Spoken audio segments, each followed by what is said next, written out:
Bonjour la famille, ici votre ingénieur Hakem chez Golden. Alors ce matin on va voir comment dimensionner les semelles jumelées. Je rappelle que là nous avons une semelle 3 par 3 avec une amorce de 20 par 50. Voilà le projet. Il s'agit d'un RE+3 bien évidemment. Le plan a été produit par l'architecte. Je rappelle assermenté.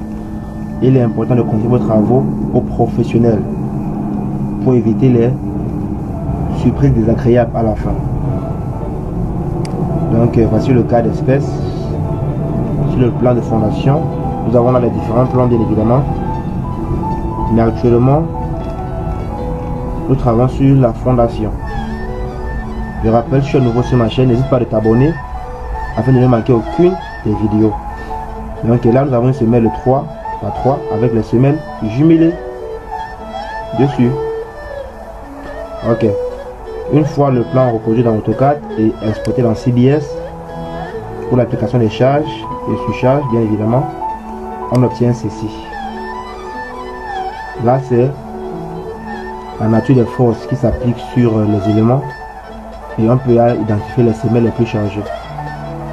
Alors, une fois que cela a été fait et les charges appliquées, on sélectionne d'abord l'étage. Bien évidemment, c'est la fondation. On choisit les éléments. Il s'agit des semelles. On va commencer à cocher en bleu partout. Et on s'en va dimensionner d'un robot. Bon, moi déjà, j'ai lancé les calculs avant de faire la vidéo. Donc, je vais se m'annuler. Ok. Une fois dans le robot, il faut bien évidemment identifier la semelle qu'on souhaite dimensionner. Alors de ce fait, on retourne dans le dimensionnement précédent, on active la vie en plan et on remarque qu'il s'agit de semelles 19, 20, 21 et 22. On voici les 4 semelles jumelées de notre projet. Retournons donc dans l'outil robot. Voilà, la semelle 20. On active, on applique. Là, voilà comment ça se présente. Maintenant, on a encore les différents éléments. Je rappelle qu'on veut une semelle à la fin de 3 par 3. Comme voici, 3 par 3 avec 20 amorces. Donc divisé par 2, ça fait 10 de part et d'autre. Dans chaque photo, il doit y avoir 10 amorces. Vu qu'on a une longueur de 20 par 50. Alors, retournons dans notre logiciel. Longueur 3 mètres. On fixe largeur 3 mètres. H1. On laisse la machine proposer. H2, 0. On ne veut pas dessus. A1. A1, oui. On laisse à 20. B1, 50.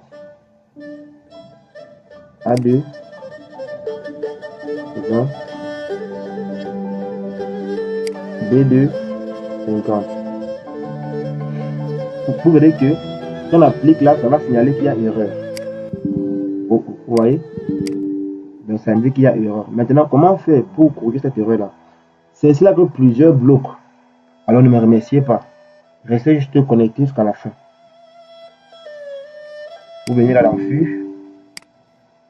Vous dites que A1, vous voulez que ce soit 17. Là, c'est l'enrobage. Et B1 pour le FU1 à 50.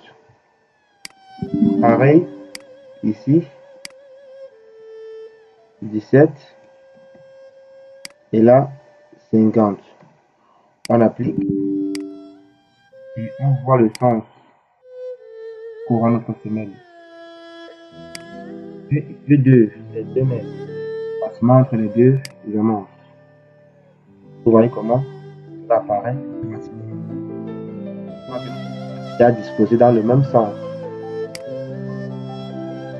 que ceci et comme sur le plan de formation, les amorces sont bien disposées. Alors on rentre. Ok. Une fois cette étape franchie, le gros travail déjà a été fait. Le reste, c'est la formalité. On définit les différents éléments, modèle, du ferraillage, option de calcul. Voilà, option de calcul. Vous venez là, béton, l'enrobage est bon. Ici, là, tout est OK. B25. Parfait. Diamètre du canular, 20 mm. Donc le gradué aura 20 mm. Là, ça passe.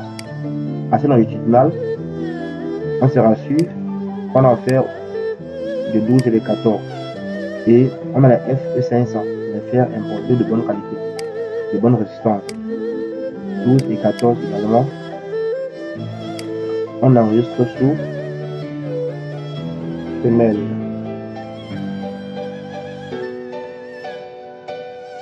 Désolé pour l'orthographe. C'est les claviers. Ok. Une fois que cela a été fait, on passe à l'élément suivant. Donc, déjà avait été défini au préalable. Mais je peux vous montrer comment ça se passe. Voilà, l'espacement E min E max. C'est bon, 10 et 15 cm. Diamètre du lit inférieur 14. Deuxième nappe, diamètre. On veut que cela soit en 12. 10. Ok. Le fût, les attentes. Nombre d'attentes 10. Encadré 8. Liaison 8. Voilà. On veut double nappe. Deuxième lit, en fait de 12. On enregistre sur semelle. Ok. Une fois que cela est prêt, on peut passer au calcul. Mais avant, il est important de définir la contrainte du sol. Voilà. Notre fond de fouille était à moins de 2 mètres. Vu que le sol sera traité et reconstitué, on applique NA sera de moins 1,40. Vu que la semelle est de 60 de hauteur. On applique. Là, c'est bon. Capacité portante 30 mégapascal. Donc, soit environ 30 kg pascal. C'est bon. On fait. Une fois que cela est prêt, on lance le calcul. On observe. Vous voyez? Aussi simple que ça. Les amonts sont faits en HA12. Oui. Nappe supérieure. Nappe inférieure en 14. Vous voyez comment c'est disposé. Je précise aussi que pour ceux-là qui aimeraient renommer leur page ou bien leur document, c'est très simple. Mais on verra cela dans une autre vidéo. Comment renommer cette page ici. Alors, n'hésite pas de liker la vidéo, partager avec tes proches. Et si tu as une remarque, tu peux partager.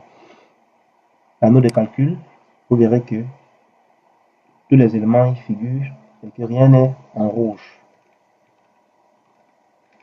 Donc voilà pourquoi il est important de confier vos projets aux experts. Ok, je vous remercie. N'hésitez pas de nous contacter en cas de besoin.